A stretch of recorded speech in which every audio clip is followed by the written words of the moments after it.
All right, everyone. Welcome to the beginning of year 5 of the Trees Around the Globe student research campaign. And today will be the year 5 kickoff.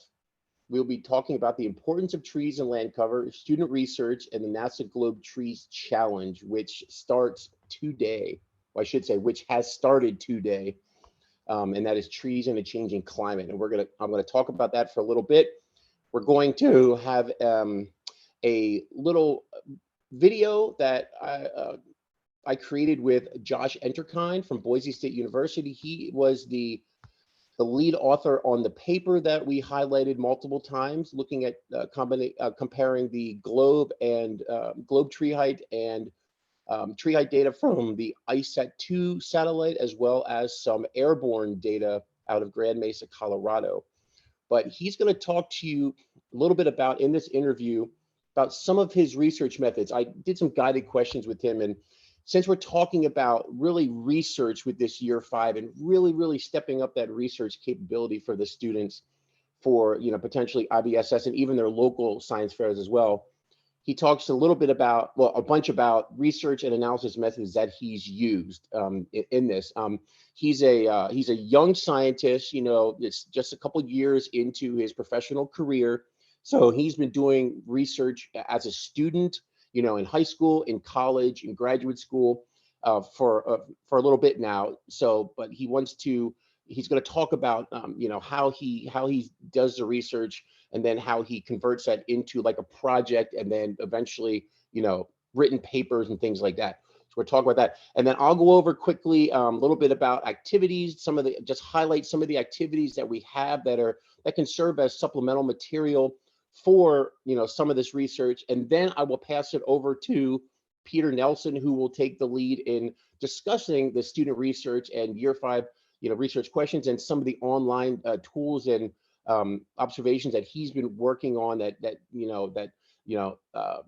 we want to focus as a campaign with everyone here.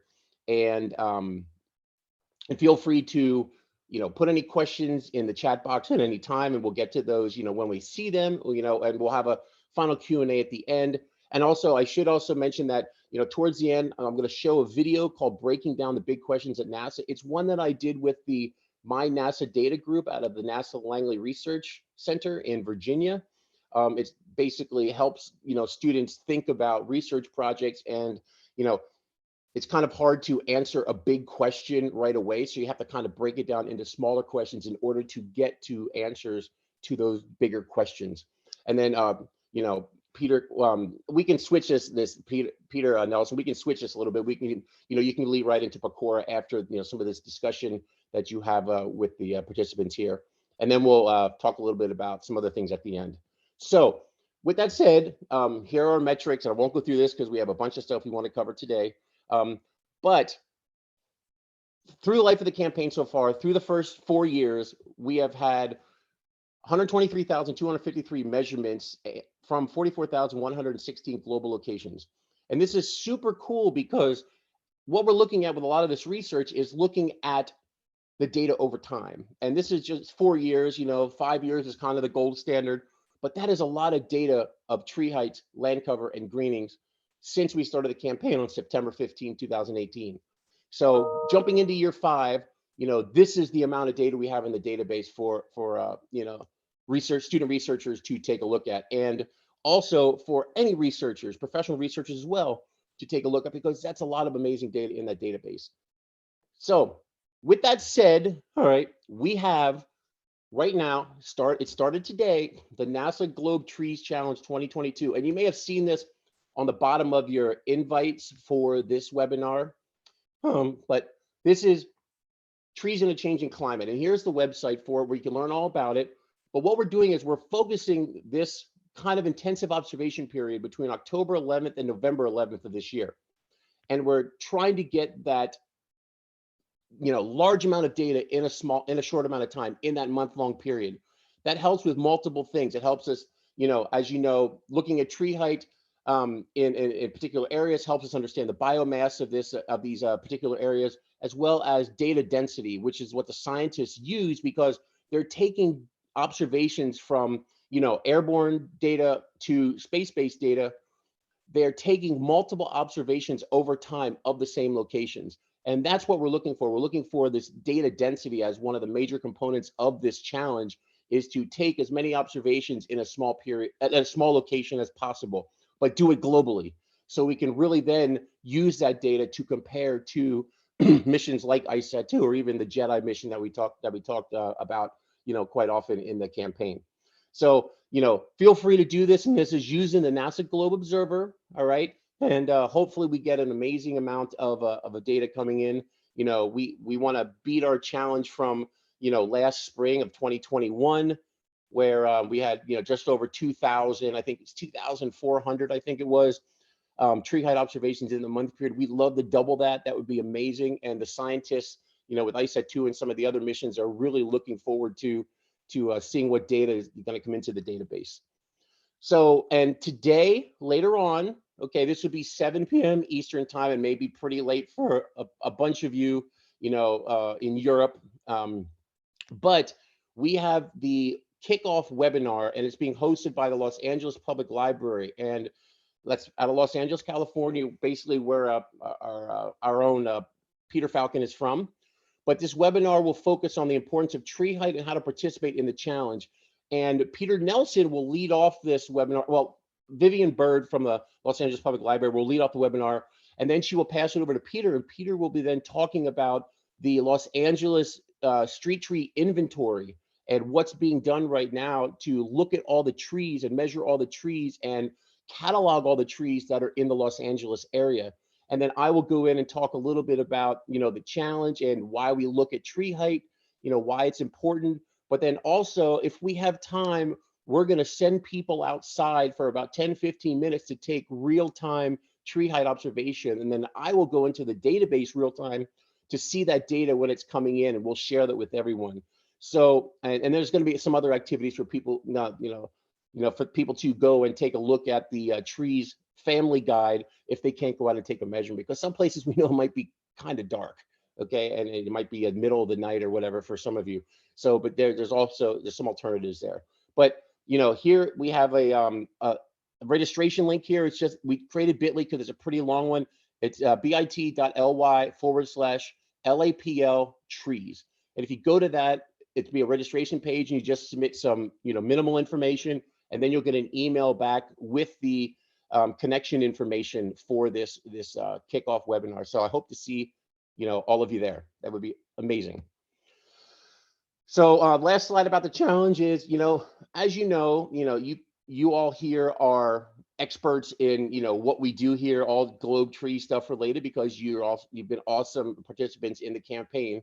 But we always put on here how to participate. Download the app, estimate the heights of trees. You can also use a tape measure to do the optional tree circumference observation. And then we have the comment box, as before you submit, where you can include any field notes about things that, what the environment looked like around you. If you happen to know what type of trees they are, all that information, all that is good metadata for student and professional researchers to use if they're going to look at your data and use your data. So with that said, I'm now going to play the video from the interview with Josh Enterkine. As I mentioned, he is a researcher of vegetation and forest researcher out of Boise State University in Idaho in the United States. And he was the lead author on a recent paper that I highlighted multiple times, where we were doing those comparisons between the GLOBE data and the airborne and ICET-2 data. So, enjoy this. It's about 8 minutes long.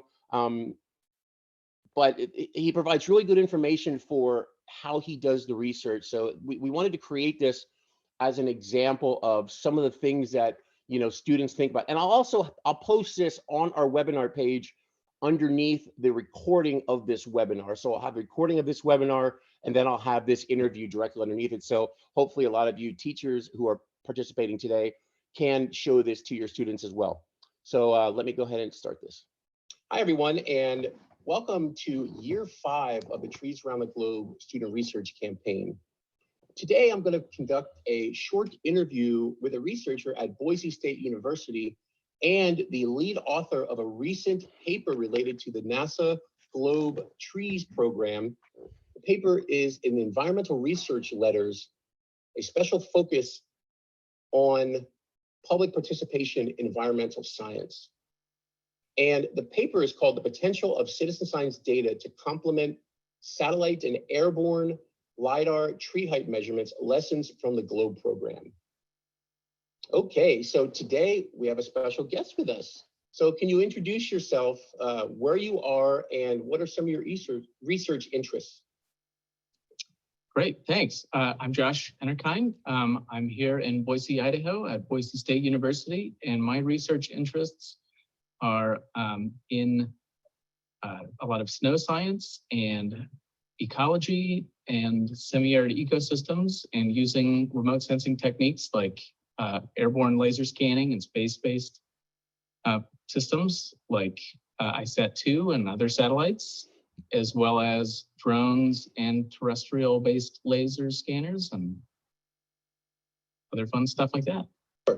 So what are some of the methods that you use personally when you need to get started on research?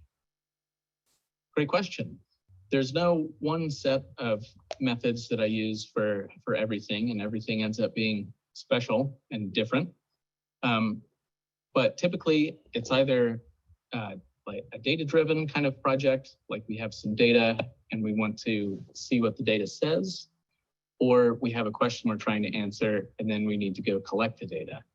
So for getting started, it kind of starts with getting a good grasp of kind of where on that spectrum it falls, and figuring out what else we might need to compare with data that we have or to answer the question that we have, and who might collaborate or be a good resource.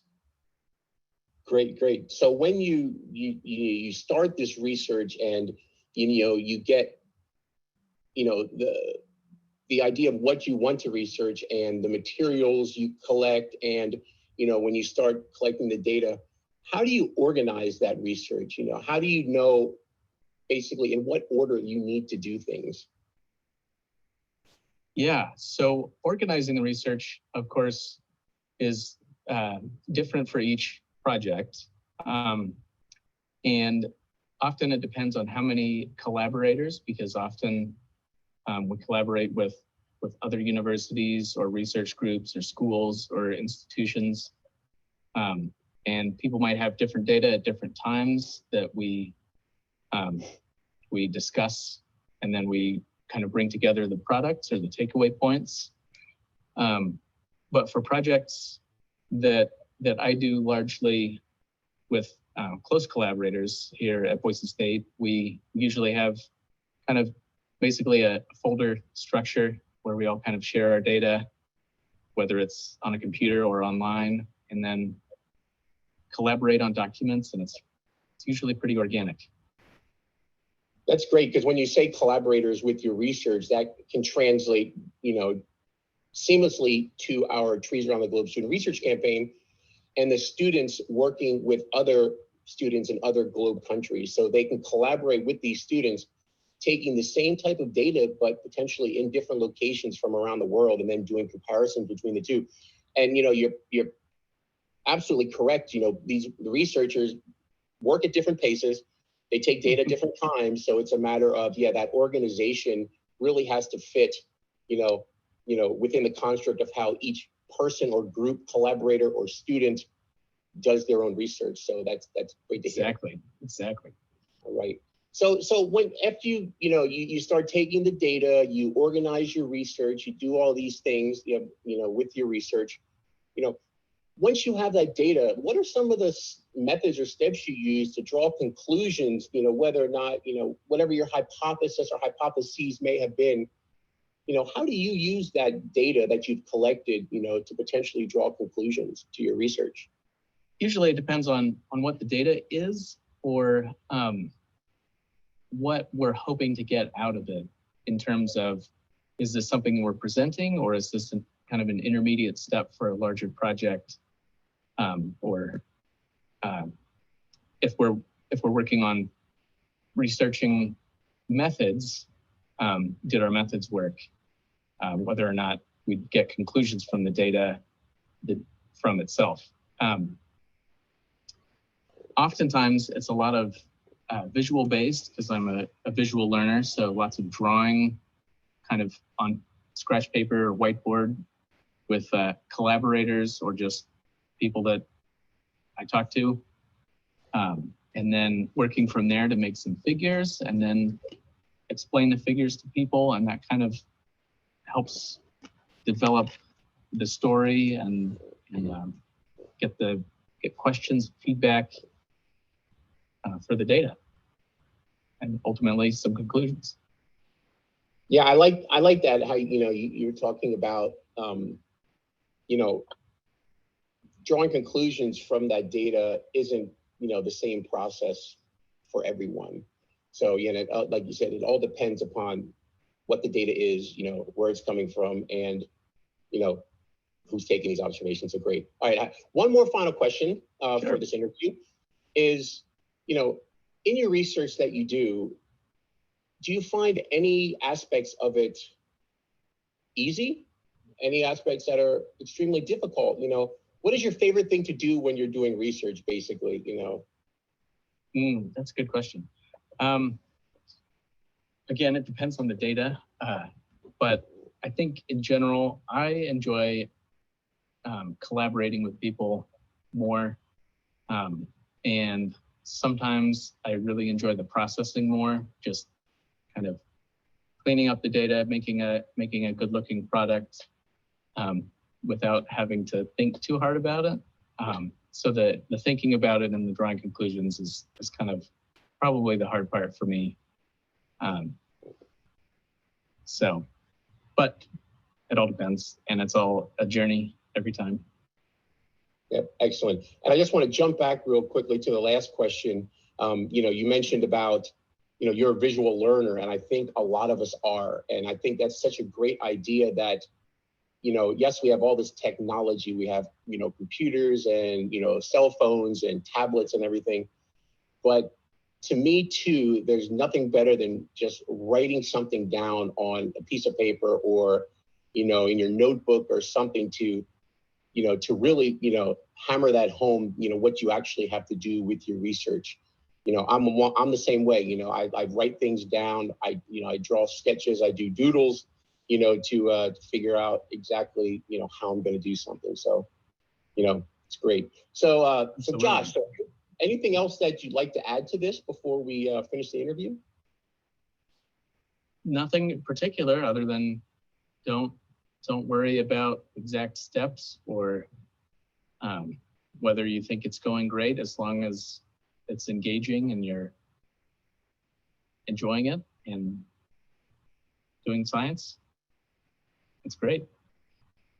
Awesome. Yep, that's a great way to end it. So thank you so much, Josh, for this interview. And I'm sure all the students, teachers, and participants for year 5 of the Trees Around the Globe Student Research Campaign will find this invaluable. So thank you so much.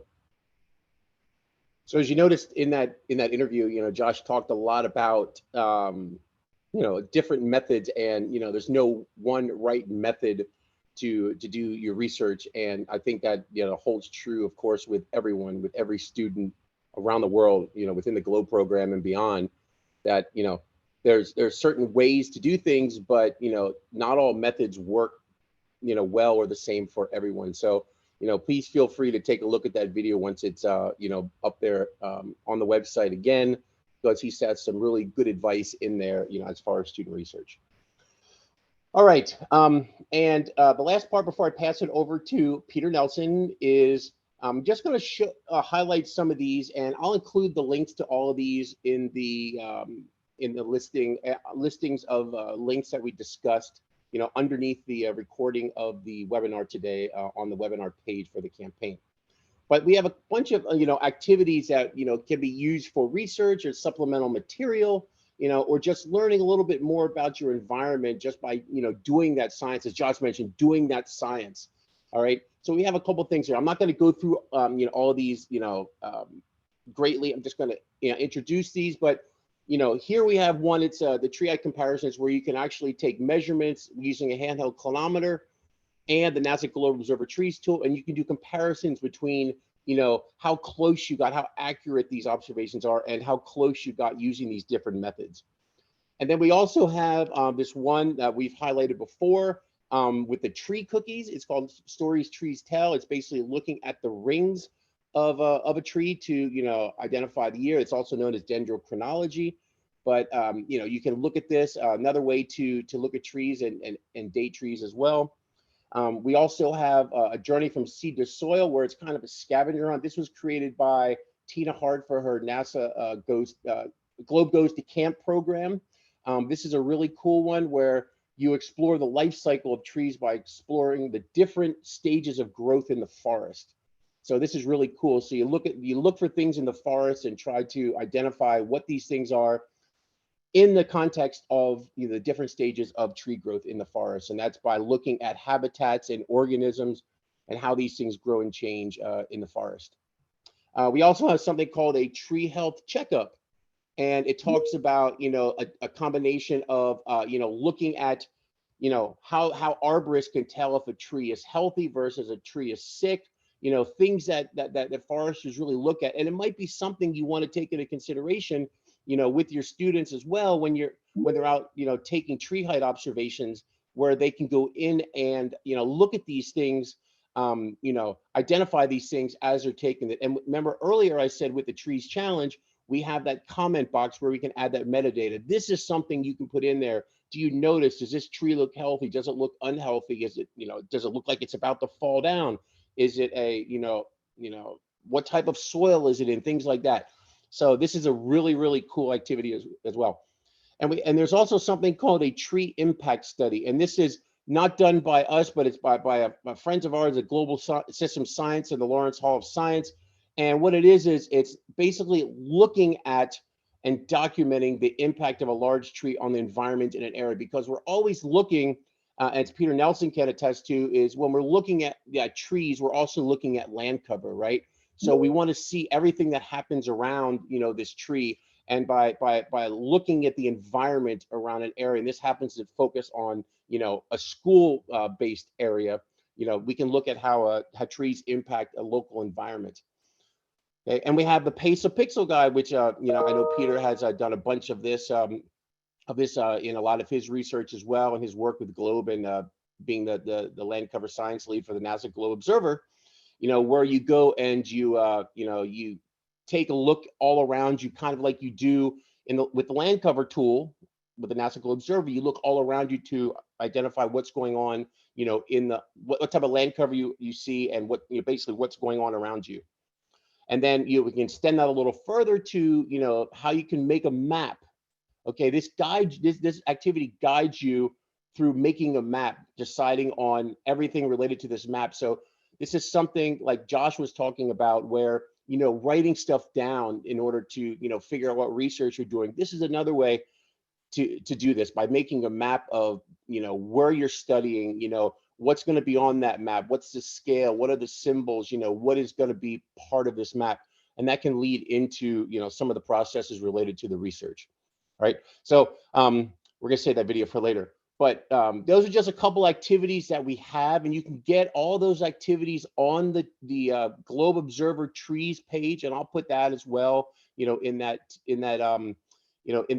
links underneath the webinar recording after I get it back from Zoom and get it up on the Trees Campaign platform.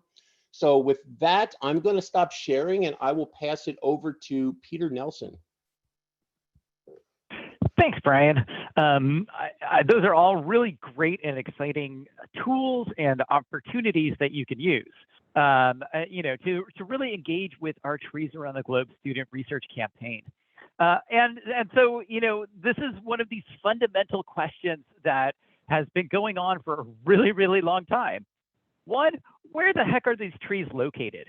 That is just kind of a fundamental question that humans have been asking or trying to keep track of pretty much for as long as I've heard about, what humans have been doing with trees, which is using them for shelter, using them for heat, using them for all kinds of purposes.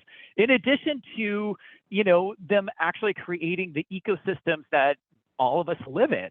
And sometimes those trees are having a direct impact on us, and sometimes they are actually not having as much of a direct impact on us because, like, many of what we were looking at and many photos is what we were looking at, the whole idea of where trees are located is a changing process.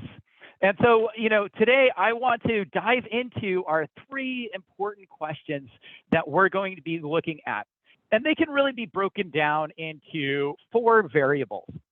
And those are our X coordinate, our Y coordinate, our Z coordinate, and our T component, right? So what I'm talking about is usually our latitude, longitude, where in the world are we actually located? And where are we finding trees? And then importantly, how tall are those trees? That gives us a 3rd dimension to our data. And then you can always start thinking about the time component to trees. Trees are one of those things that tend to have a built-in change over time component. Are those trees growing and therefore getting taller over time? And so a lot of our tree research usually requires more than one observation. And so that, I think, is an important piece because, as Josh was highlighting, a lot of research can be data-driven, where other people have collected information and you want to explore it. And those people could be NASA, it could be your community members. Or you might have that specific question where it requires you to go out and collect data on your own. And so, here in our campaign over the last couple of years, we've highlighted some tools, online tools, that really will help you with that data-driven approach. And so, we'll start off and do that because that is something that is accessible to almost everybody, and doesn't require having to go outside and to collect your own information. And that's a really important part of science today. There's lots of data sets. And many of you on the call here have actually contributed to the GLOBE database, and where we have a lot of data that can just be explored. And as Josh was talking about, tell us the shape of the data. What can be revealed through that analysis? Okay, and that is definitely a different process than going out and collecting your own information. And yet, going back, what is, I think, a really important part about our science is whether you are doing a sample or whether you're actually doing a full inventory. And so, with that, I want to really highlight how none of us are really starting from scratch when we think about trees around the globe. There have been and continue to be lots of activities and lots of efforts to gather data that we can use in that data-driven approach to our science. And, today happens to be Earth Observation Day. And so, this is currently our view of Earth today. Half the globe was still not lit up. And so here in North America, we don't have any observations today. But you can see that the other part of the globe, we've already had some images. We've already had some data that has been collected from these locations around the globe. And so, this NASA data is something that allows us to put our information into context, because very few of us are really as diligent at collecting data as NASA is. One reason why we have satellites is they are on a schedule that tends to be repeatable, and that helps us to have systematic observations on a timely basis. So that's kind of that 3rd question that we're thinking about. Again, is this change over time. And currently, many of us are watching the trees change colors.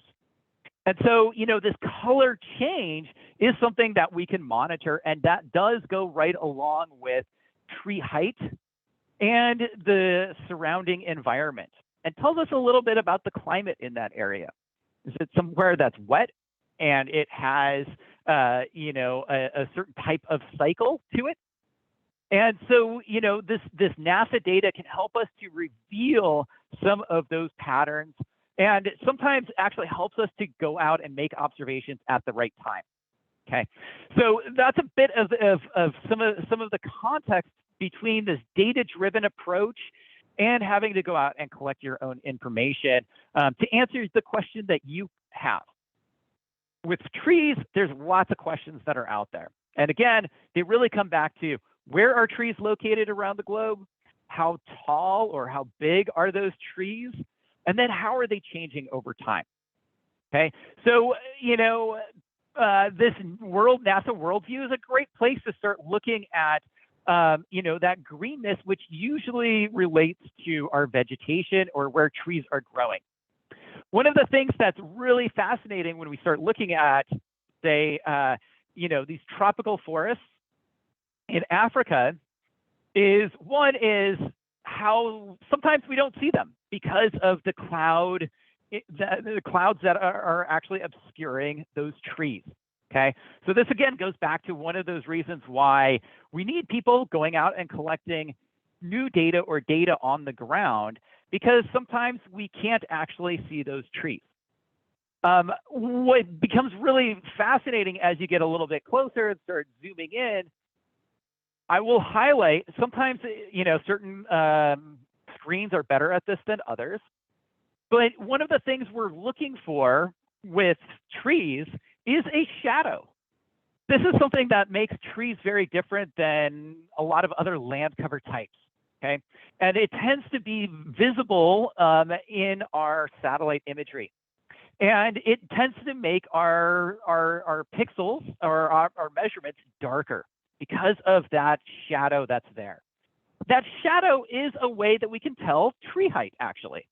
The taller a tree, usually the more shadow that's associated with it. So as we think about Earth Observation Day and kind of this fall time, think about this Earth-Sun connection and where the sun is actually at in the sky. Because when NASA's looking down or making measurements, or any satellite imagery is making measurements, that component of tree height is embedded in there. It's just kind of a big piece of it. And so, this is a really important way that we do data-driven science, is with these satellite measurements and these observations. So all of you teachers out there, all you students, recognize that in some ways, just investigating the color changes that might be occurring in a location is a great way to do that data-driven type of science. And as I mentioned, one of the first things that you should be thinking about is not only what are these sort of measurements that NASA's making, but what information might be available to you in your community already. And when we start asking questions about where are trees located, the Globe database is one place. But as Brian mentioned, there's a lot of cities that have already paid for, therefore, a lot of us have already paid for it, to collect information about where trees are located in our cities. And, these are usually named a tree inventory. And so you can search around and look to see, does your city actually have a tree inventory? In this case, the city of LA, Los Angeles in Southern California, this is something that they have as a base informational layer for the city. And it includes over 300,000 measurements of trees, just in the city alone. Where I'm located, in the city of Portland, Oregon, in the western part of the United States, we also have a tree inventory that has already been created for the city I live in. And there's only 218,000 trees located in this area. So, this is kind of the scale that we're talking about when we talk about where are trees located around. And so, for me, this is kind of nice because it gives me a first sense for and an ability to answer that question. In my city, where are trees located? I can look at this particular data layer and have some understanding of where trees might be located today. Okay. And so, I can, a lot of times, some of these data sets actually have some more information. importantly, when was this data layer collected, or when was this tree measured? In this case, it was in 2015. So this kind of goes to this idea of is this tree still there? Is it still only 2.1 diameter measurements? I don't know what those are because I have to read a little bit more. But there's some information here about that particular tree. And it even tells me what type of tree that it is.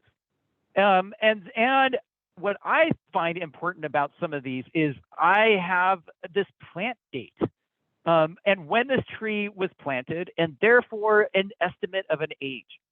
Okay, so my city has a lot of information already available to me to answer that question: where are trees located? And I can do that data-driven approach. And the key here is this is an inventory. So they really did go out there and try to measure all 218,607 trees that were there in the year 2015. Now, importantly, like I mentioned, this gives me a place where I can click on this, I can navigate to it, and I can remeasure that to look at the change over time that might be occurring there. So this is one of those things that I'll be using during this trees data challenge is I'm going to be going back to this data layer that's relevant to my community and do some remeasurements. That's going to be my science question because it really allows me to answer where are trees located today in 2022. It allows me to measure the height of those trees and then be able to look at and calculate a rate of change over years. The other thing is it allows me to answer the question, are those trees still there? Do I still have a certain number in my community? I'm not going to be able to go out and measure all 218,000 trees, but I might be able to sample my neighborhood, which means that I might go out and try to measure every other tree. And that, is something that we have to do when we have a limited amount of time. So I wanted today to emphasize this idea of an inventory where you count every single thing that is out there that matches your criteria, in this case, a tree, versus the idea of going out and sampling your community or your landscape. And that notion is very similar to what Josh was talking about in terms of data-driven versus another way of trying to answer that question, which might use statistics or a sampling approach compared to an inventory where you try to count every single thing. So, some of those approaches are important to what a student might be able to do or what a classroom might be able to do. Usually we work in teams because the volume of data, if we try to inventory or count every single thing, is just so immense. I mean, Brian's talked about this with the trillions of photons that are coming back and forth between the ISAT-2 satellite and all of the energy that's out there. And so, if your city doesn't have a street tree inventory, that might be a really good project to take on, where the community using Globe Observer and using the tree tool actually starts locating where all the trees are located within your community. And that really does allow us to know how tall are the trees in my location.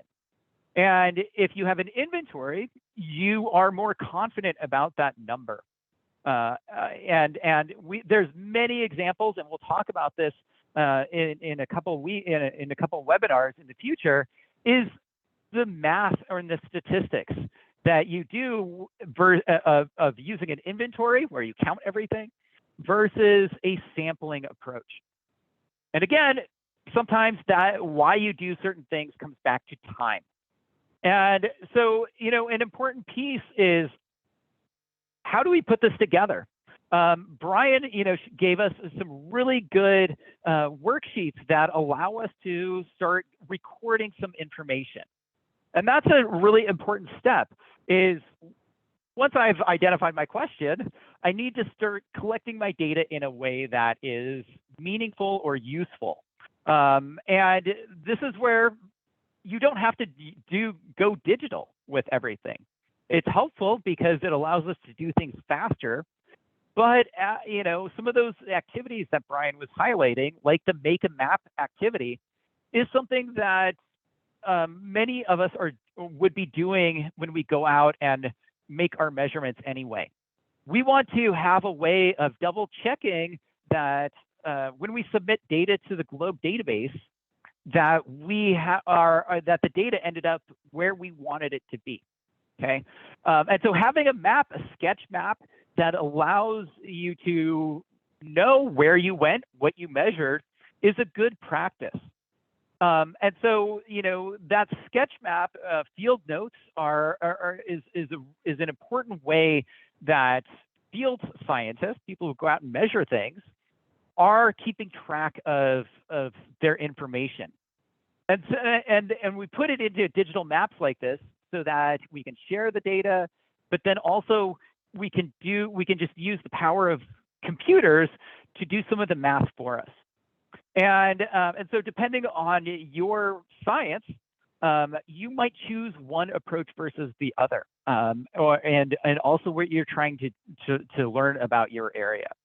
And so I wanted to highlight that because, and I'm going to stop right here because I want to ask everybody who's here, just with a show of hands, give me a reaction here. Do you know if your community actually has a street tree inventory or a tree inventory?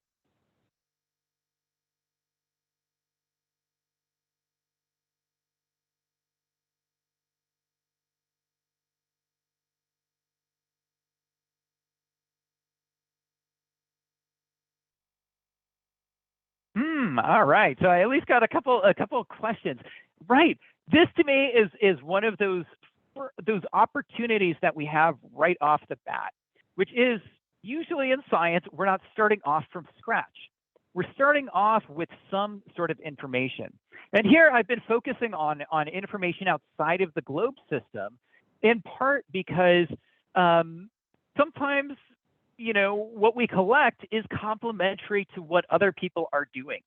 And when it comes to measuring and keeping track of the location and the height of trees, there's a lot of people who are interested in this type of information beyond what we're doing inside of the classroom.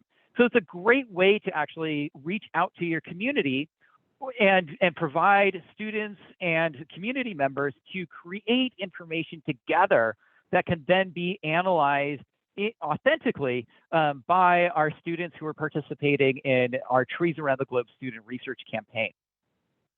And so, going back, I think it's really important to highlight that the Globe database is a wonderful place to start off with a data-driven approach to a science question about where are trees located around the globe. And here I've started and I've already loaded some data in of both trees and land cover, because again, trees are a land cover type. And so the data can work together in some cases. And here, what I wanted to really highlight is, notice we have some areas that don't have trees or photos really, but mainly we don't have a tree height measurement. And I think it's really fascinating to see some of these lines or the places where we are getting information. And I really want to kind of stress that part of what we're talking about here is scale. Okay, so I really want to encourage you, like I had done on the previous map, to not just look at this, the Globe database and the information that comes out and says, wow, all right, we've got a lot of data to work with. It's really important with this to drill in and zoom in on a particular location. And you can see that our data starts becoming less dense as we do that. And so I'm going to turn off the photos because here we can actually start to see some patterns of data that other people have collected. And so I've loaded on the satellite image on the back of this, which isn't the default. But I want to encourage everybody to do that because this helps to bring that satellite data into this idea of where are trees located. And in fact, it can help us to understand why we're seeing trees measured in the locations that we are.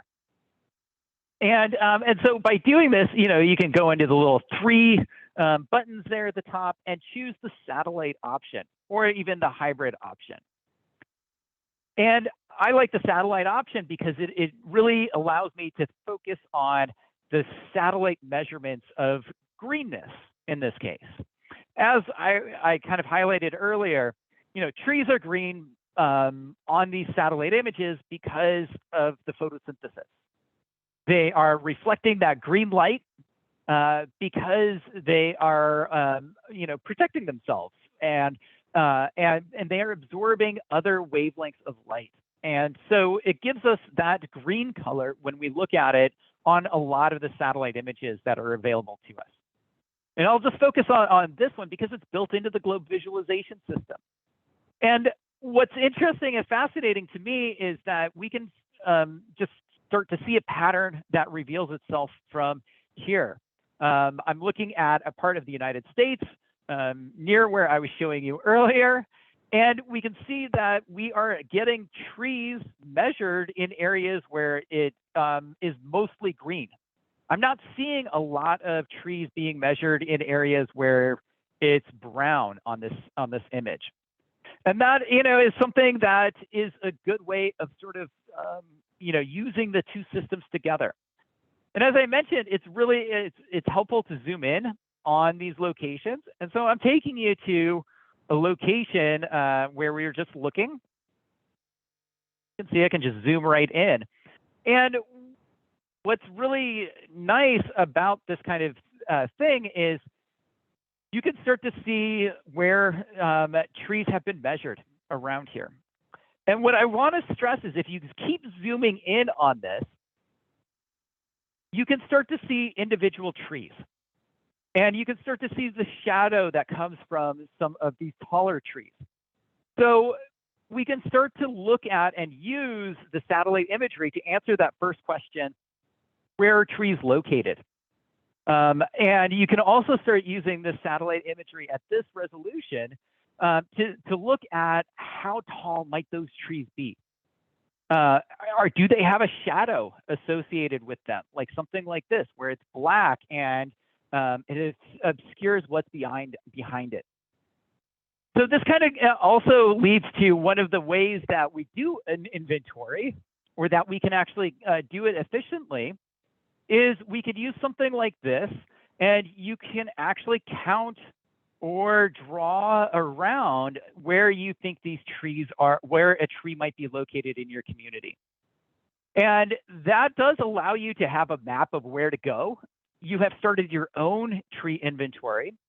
You've started to answer that first question of where are trees located in my community. And if you use Globe Observer, you can actually collect data that can answer that question about, is that actually a tree that I'm looking at, or is it grass, right? And so I can actually, and you can go in and click on a location, and this one was estimated at 69 meters tall. Wow, that's a pretty tall tree, right? And then we have the additional data, potentially. Wow, okay, so we ended up with bad data, right? This isn't a picture of a tree. Looks like it's a picture of some mud in that location, maybe. So the problem that occurs sometimes with a data-driven approach is that you have to really interrogate all of your data really well to make sure that it doesn't have errors inside of it. And so this is, to me, where having an authoritative data set like a street tree inventory would allow me to actually compare and see, is this a reasonable measurement? Does 69 meters actually make sense for this location, for this tree, right? And so, that data-driven approach can be really powerful if you are confident in the database. And so that can be another way and another reason why going to the Globe database and looking to see what data has already been entered around you can, be a really good way of starting. Because you can see that there's only 3 trees that have been measured here. And so, if I want to know how many trees are in this area, I either need to go out and collect that data and do more of these tree heights, which it does take some time. And also, or I can use this satellite imagery to try to count the number of trees that are there. And so, that is a reason why we use remote sensing, is because sometimes it's a lot faster to look at a location like this and use my human brain and what I know about this area to literally count the tops of the trees. And that is one way that I can estimate how many trees are in this area. To be able to answer that first question, where are trees located in my community, in my area?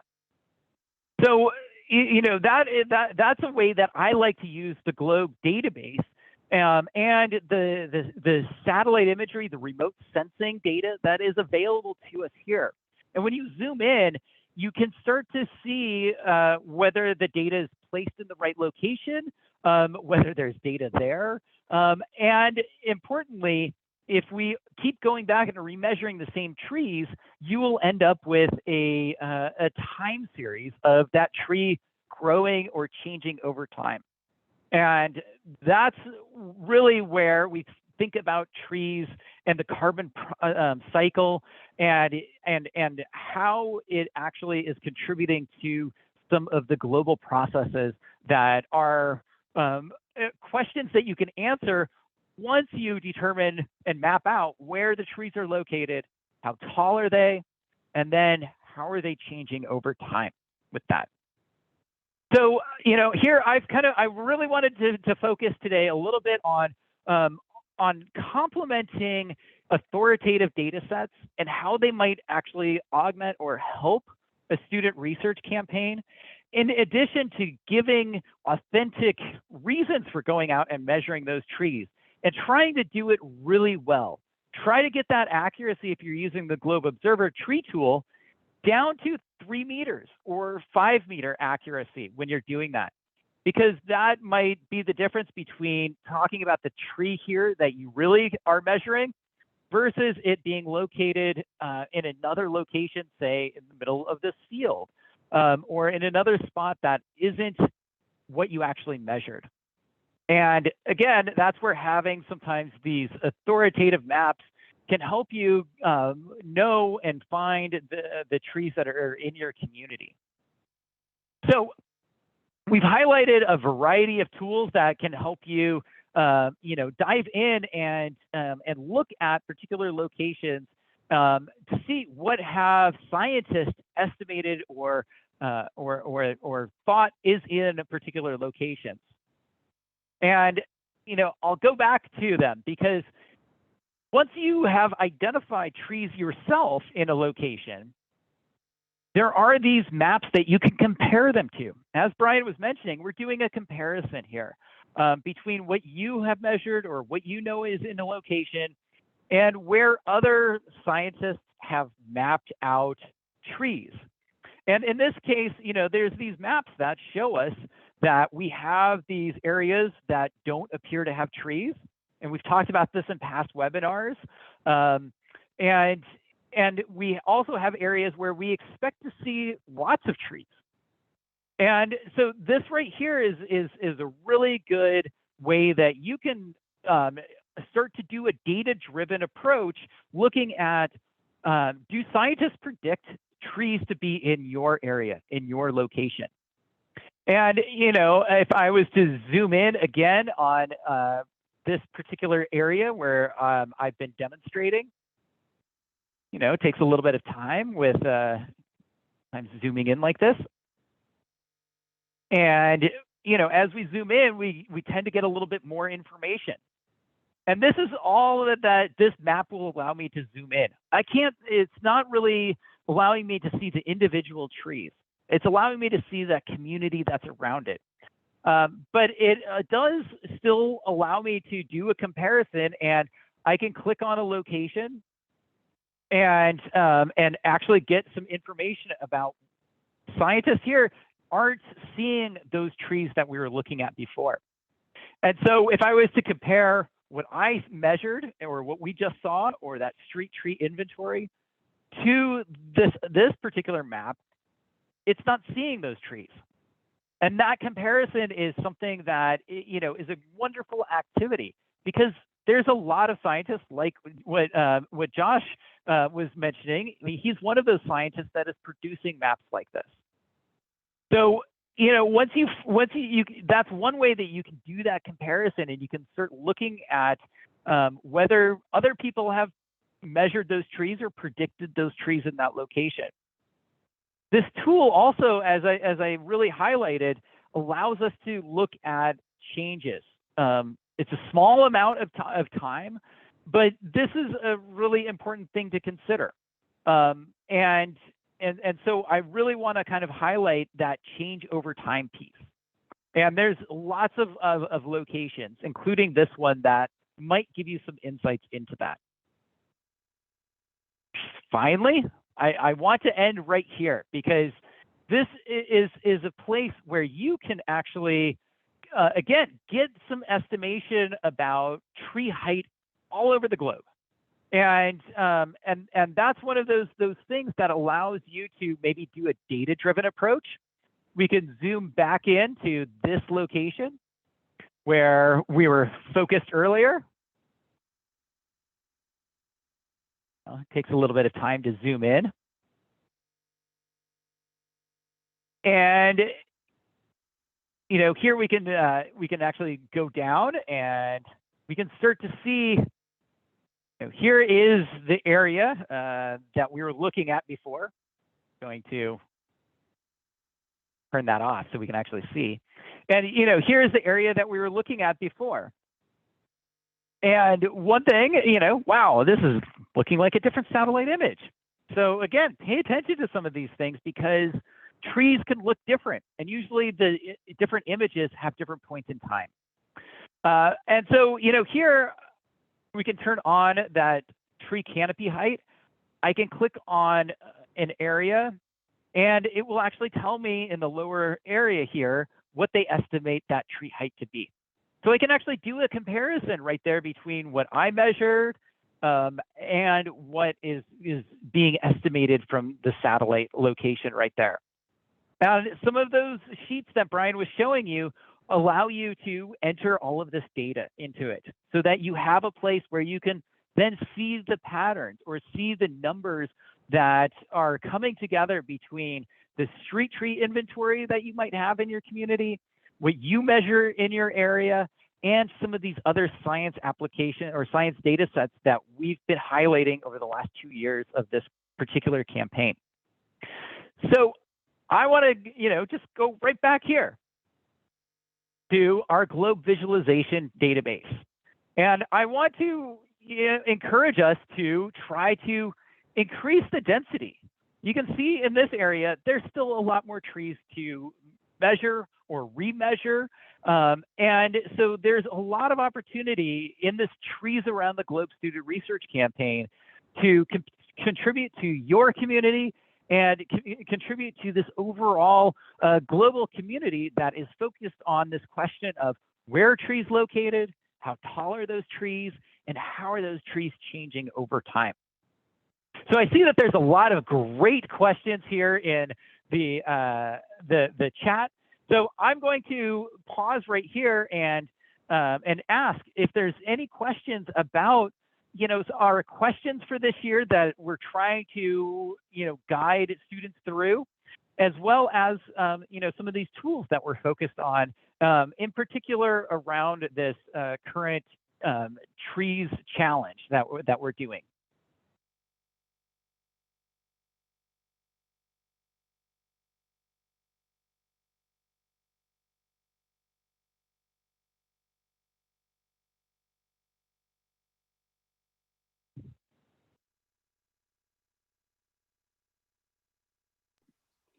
All right. Peter, I did notice that Petra shared a link to the capital city of Zagreb, Croatia, and Nice. Okay, perfect. I'm pulling that up. Yeah.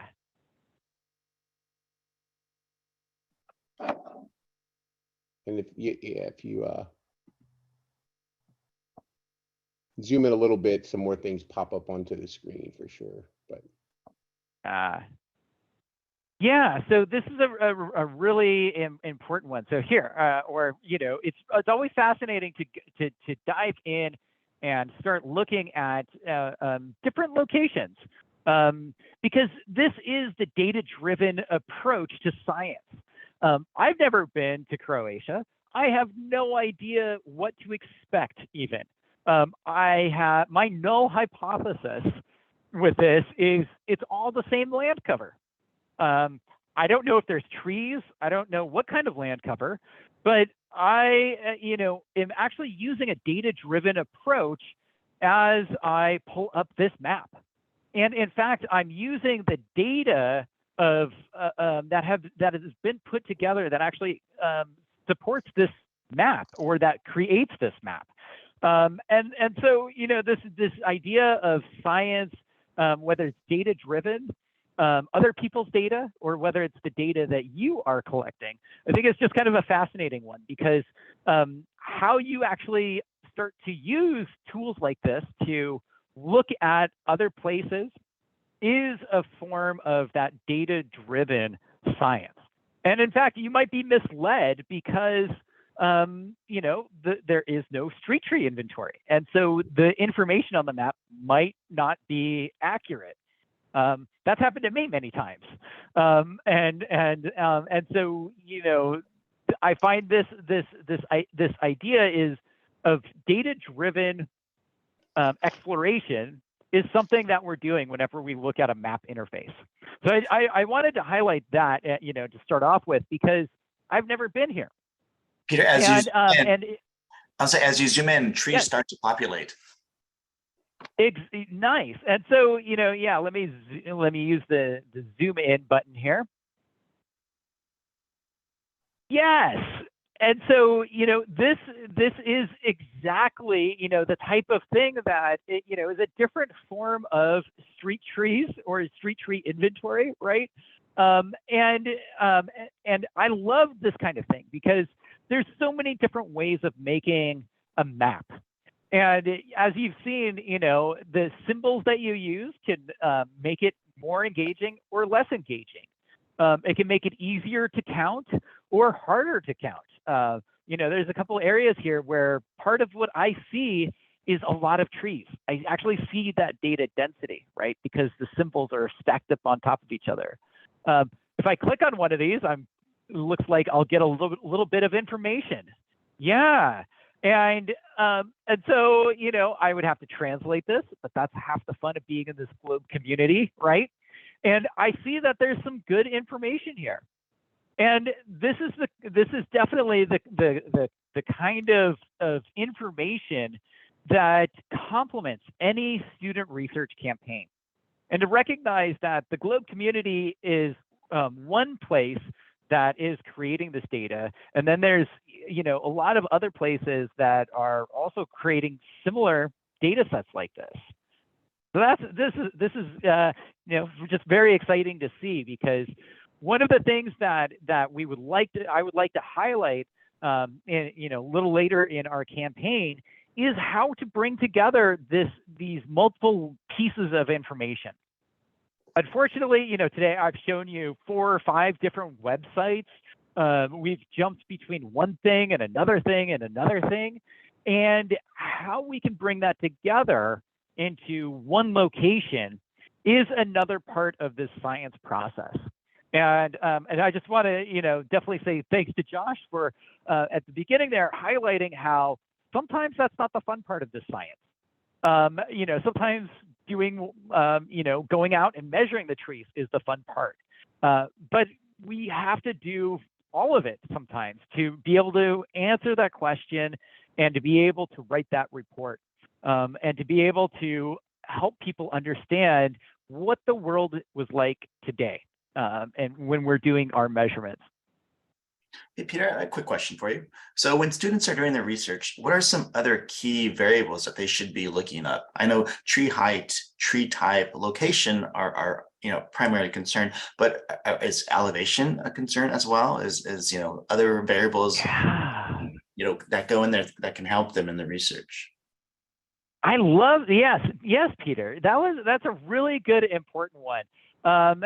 Because you're right. When I was talking about, we have 4 different variables that we're talking about, and I'm zooming out right now because I've got a great example of what you're talking about. Why we actually need to think about things in a kind of a slightly different way, because we actually have not only the latitude, longitude of a location, where is it located on the globe? Is it near the equator where they get more sunlight, or is it near the poles where the sunlight is much more variable? That location really drives a lot.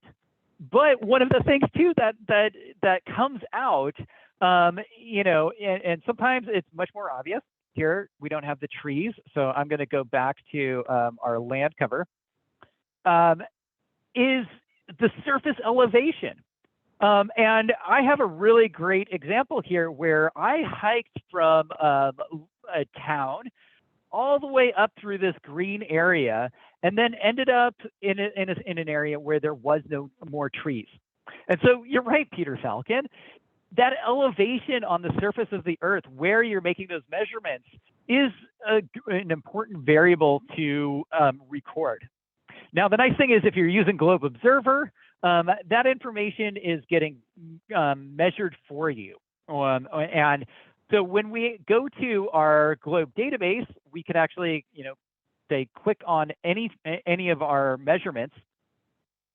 Under this site info is where you can actually get that information about what elevation is this at, where I made this. And here I'll highlight, we're looking, this looks like it's flat because it's on a screen, but in fact, it is a mountain. It is an elevation, and here's the top. And so down low, we see trees that look like this, right? And it's dense, there's trees, I don't see a lot of the sky. But then, if I go up in elevation, I end up looking at, things like this. And there is a small tree. Wow, this is just kind of a great one, because this is an effective elevation on trees. And so this is a great hypothesis to sort of test or to look at, is as elevation increases, what is the height of the trees as you go up? And you'll see that it should be decreasing. So that, lower elevation, down low, you can see in these valleys here in this photo, there's tall trees, just like what I was looking at before. And I think it looked like that. Yes, that's what they look like down below. Up high, at a higher elevation, here's what this tree looked like. So what is that? How does tree height relate to elevation? And by going and actually making measurements up, in a consistent way, like I did here, I was able to actually see the effect of elevation on tree height. I'd like to make more measurements, but that is one way that I actually looked at and started thinking about tree height itself and how that relates to elevation as well as the location on Earth. So X, Y, Z, latitude, longitude, elevation. You're right, Peter. That is a really important one to consider and to measure. Your images were a perfect example. You would think that was scripted. It was not. Yeah. Dorian would also like to point out, and I think she wants to give a little plug for GPM, but precipitation is another key variable when measuring tree growth as well. Yes, that's exactly right. And I'll highlight, here in Oregon, we have those mountains actually that block the precipitation that comes off of the ocean. And so in effect, that is why we don't see trees on the eastern part of our state, is in part because of that precipitation effect that is blocked by the elevation, the mountains that we were just looking at. So, these are really, important pieces that the more variables you bring in, the more measurements that you make about your environment, from atmosphere to hydrosphere to the pedosphere, you can really start to put together Earth as a system like that. But most of us run out of time. And so that is sometimes why we choose particular variables to look at, and hope maybe somebody other group is actually making those making complementary measurements. And that was sort of what Josh Enterkine was mentioning about collaborating with other groups. That's a great way where you can have some people focused on atmosphere and some of these other variables, while other people are focused on making other types of measurements. And that's how we work together as a team, as a community, to be able to answer these big questions. I only have so much time in a day, and I found that it takes a while to measure trees. And if I'm trying to measure every single tree or inventory every single tree, wow, I'm not going to be able to do much else in my life. And there's just so many trees out there, and then they keep growing. I don't know if anybody else has noticed that, but they keep growing. And so the opportunity to go back and remeasure them and to look at that rate of change is just ongoing. And it gives us indications about our weather, about our climate, about air pollution, about all kinds of other information that is important to humans and the non-humans that are living on this home planet. Awesome. Thanks a lot, Peter. We have a lot of great comments that people wrote in the chat box. But in order to give you more time later, I think we're going to go to the video with Brian. And then after that, go back to you. So we want to make sure you have plenty of time to talk about the research you're doing there in Pecora 2022. So with that, we're going to go ahead and turn it back over to Brian. So I think he can showcase the video that he talked about earlier. Cool. Thanks, Peter. And I, when you mentioned about Peder Nelson mentioning, going out and measuring all the trees, often too, I'll be walking around a property and look and be like, hey, where did that tree come from? I don't remember that tree there a year or two ago.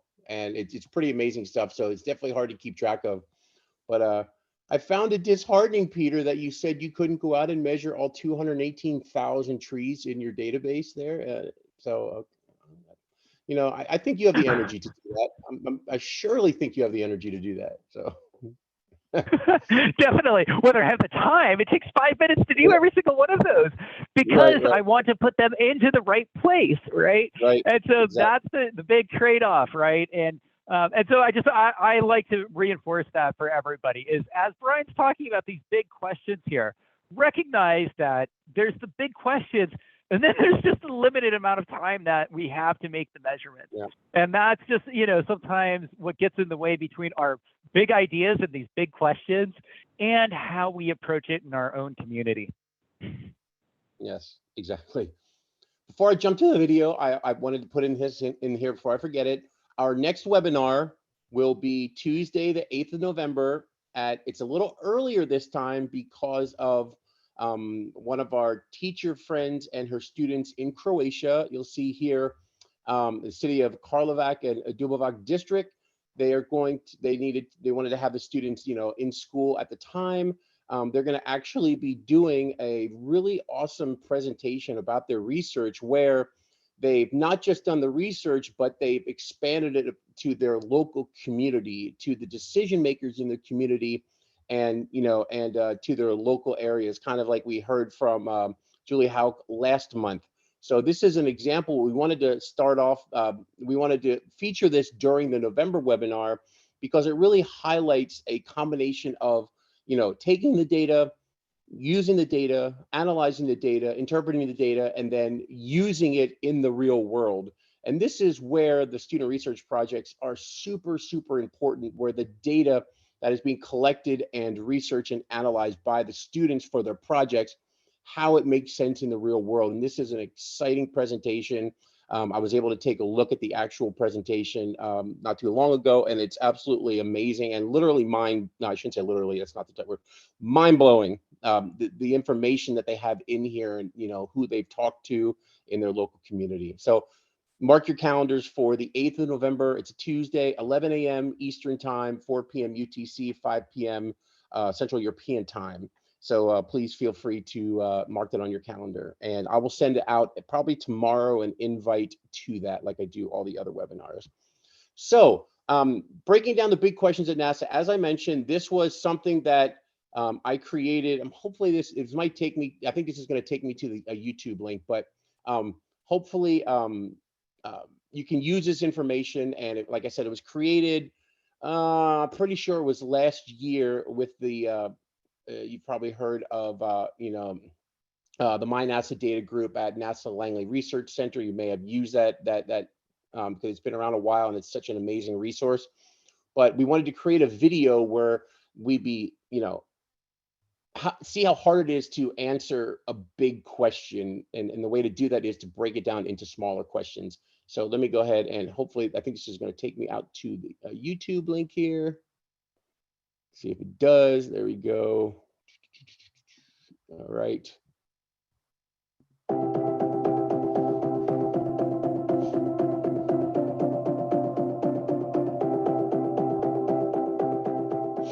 Science is based on investigation. It is not as simple as opening a textbook or reciting notes from a lecture. In science, the benefit of asking questions allows one to begin the road to discovery of new ideas, new ways of looking at the natural world around us and our impact. Yet, as we try to engage in science, we tend to start big. We tend to ask questions that may be too difficult to answer.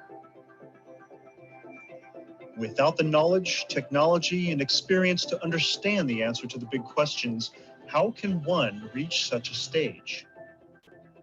Like taking your first steps to reach the top of a ladder, we need to start with one small step. Such a feat can be challenging, especially if it is a big question. Such questions can include, how and why are Earth's climate and the environment changing? So how could scientists possibly answer such a big question? How do you take a series of observations about the climate and begin to do science? They begin by starting with smaller questions first.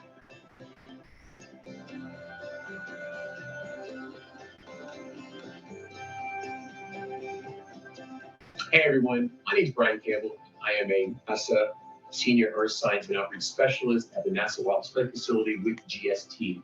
And I work primarily on the ICESat-2 mission and the GLOBE program. When students are asked to do research, several things come up. Students can be really excited to do it and be like, yeah, I got a question in mind, okay? But they can also think about, man, I'm overwhelmed with what's going on. I don't know how to start or what to do. How do we do this? Researchers in the professional fields, professional researchers at NASA and NOAA and places like that have the same issues sometimes, it's hard to figure out where to start. And with research, we basically want to answer big questions. Scientists from NASA's Goddard Space Flight Center, along with their international collaborators, have demonstrated a new method for mapping the location and size of trees growing outside of forests. The big surprise? They discovered an unexpectedly high number of trees in semi-arid regions, often thought of as too dry to support plant life. Mapping non-forest trees with this level of precision was previously impossible across broad areas. This technology represents a breakthrough for mapping and measuring these trees. Using powerful supercomputers and machine learning algorithms, the team mapped the crown size, which is the width of a tree when viewed from above, of more than 1.8 billion trees across an area of more than 500,000 square miles. This study is the first in a series whose goal is not only to map non-forest trees across a wide area, but also to calculate how much carbon they store, vital information for understanding the carbon cycle and how it's changing over time. We have a campaign called the Trees Around the Globe Student Research Campaign, where we have students around the world taking observations in their local environment to better understand what's happening. They're taking observations of tree height and land cover. When they take these observations, they're trying to simply understand what's happening in their local environment so they can share that with people all over the world and build it into some type of research project. Sometimes when you get into research, you get into something called bias, and that's when you go into a research question thinking, oh, this is what the answer should be, or I'm hoping that the answer is this, or some preconceived notion. Okay, that just happens with research. But what you need to do is go in with an open mind.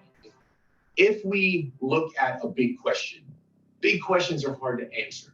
With the campaign, we have a big question, and it's why are or why aren't there trees in my local environment? That's a big question. That's a loaded question, and not one that's answered easily. So what do? Student researchers and professional researchers can simply go and say, hey, what are some smaller exploratory questions that I can answer to help figure out the answer to this big question? Examples of these exploratory questions are, what are my environmental conditions around me? Why are there trees around my house? Why are there some spots around me where there's no trees? What type of soil is ideal for growing the trees in my area, and is it there? By answering these somewhat smaller questions can help answer that bigger question. When you're looking at this information, all this data coming in from all these different satellites, all these students and citizen scientists and educators taking ground-based observations, it's really fun to figure out these exploratory questions that can help you answer this bigger question. You take the observations, you do the data analysis, you look at the data from the satellite, from the ground, and you bring that all together in a research project.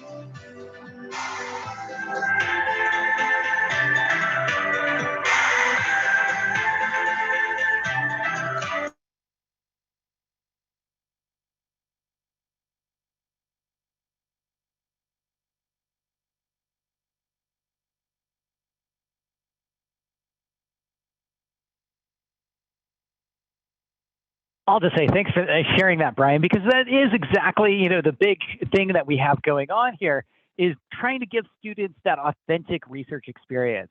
And, one of the things that we're trying to simulate here is actually that students are doing real science, authentic science. And I wanted to end our webinar today highlighting one of the wonderful opportunities that we as leaders of this are taking advantage of to really highlight the global effort of students and their participation in science. And, it was 50 years ago this year when NASA helped to lead the beginning of remote sensing from space, looking back on Earth and making those measurements. Trees were foundational. One of those first questions, where are trees located on Earth? They were using satellite data to do that. And we are now seeing the results of that. And we get to use that in our research. And so, one of the things that scientists do is they make posters, they make presentations, they talk to each other about what they're finding. They don't just make those measurements. They like to have conversations. And NASA and the U.S. Geological Survey, who run and operate the Landsat missions for Earth observations, they have been having this conference talking about remote sensing, talking about forests and how we actually see them from space for almost 50 years. It happens every 2 years. And this year, I'm helping to lead a session on community science. And in that session, we're going to be highlighting our Trees Around the Globe student research campaign and everything that students have done for the last 4 years. And then importantly, helping raise the profile of what they are going to be doing this year. And so if you are wanting to participate and share with us what your students might be doing, or want to, highlight, in our presentation here, in our conversation with the other scientists, about what you are doing, reach out to Brian, Peter, or myself about that. And we'd be really glad to highlight in our presentation to the larger science community about how your students and how what you're doing with the student globe, with our Trees Around the Globe student research campaign. We want to really elevate us as being part of this science conversation that is happening. And so I wanted to end today because we wouldn't be able to really talk about trees around the globe without all the participation that we've had the last 4 years. And we're just really excited starting this year off with a data challenge and leading into year 5 of our campaign. Where are trees located? How tall are they? And how are they changing over time? We really appreciate your participation in our research campaign, and let us know how we can support you and what you're doing. Thanks for joining us today.